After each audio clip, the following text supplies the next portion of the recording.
ইচ্ছে আরামে যাওয়ার জন্য রেখেছি। আচ্ছা আরামে যাইব ফোন দিছিল না কই দিছিল কালকে তো এসে আরামে যাবো।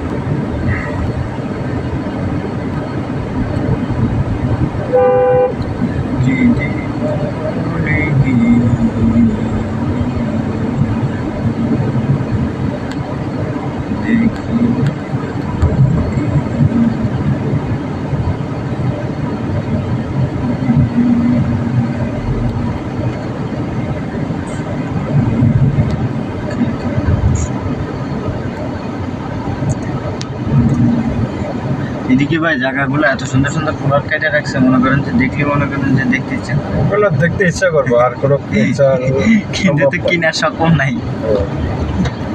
দেখো আল্লাহ পাক দেখার সম্ভব দিছে, এটাই আলহামদুলিল্লাহ। আমার আল্লাহ পাকে মনে করেন যে আমাকে খালি দেখার খালি তৌফিক দান করছে, কেনার কোনো অপশন নাই। দুনিয়া তো জায়গা কিনে কি হবে, যেটুক লাগবে ওইটুকুই যথেষ্ট। এই হাজার হাজার কোটি টাকা তুই যাবে খালি হাতে, বুঝছো? আমরা যেরকম খালি হাতে যাবো ওরা ওরকম খালি হাতে যাবে, কোনো লাভ নাই। কিন্তু ওরা একটু আরামাইজ করে যাবো আর কি দুনিয়ার উপর থেকে, বুঝছো? এইটুকুই ব্যবধান, এই ছাড়া আর কিছু না। আরামাইজ করে যাবো আর মানুষের সুনাম করে যাবো যে এত টাকার পয়সার মালিক ছিল লোকটা, হাজার হাজার কোটি টাকার মালিক ছিল।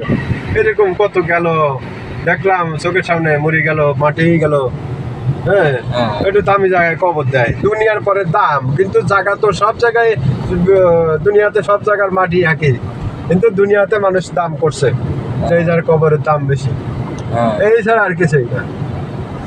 কারণ হাদিস কোরআনে দেখো, এই যে কবর যদি 1 কোটি টাকাতে কবর কেনো, 20 লাখ টাকাতে কবর কেনো 20 বছরের জন্য, 15 বছরের জন্য, হ্যাঁ, ওরা কন্ট্যাক্ট করে, হ্যাঁ, এই টাকা দিয়ে কবর না কিনে তুমি গ্রামে এক জায়গায় মাঠের মধ্যে একটা মসজিদ মাদ্রাসা করে ওই জায়গায় মাটি দাও, তোমার একটা হলো দেশের উন্নয়নের কাজে লাগবো, ওই কবর না কিনি।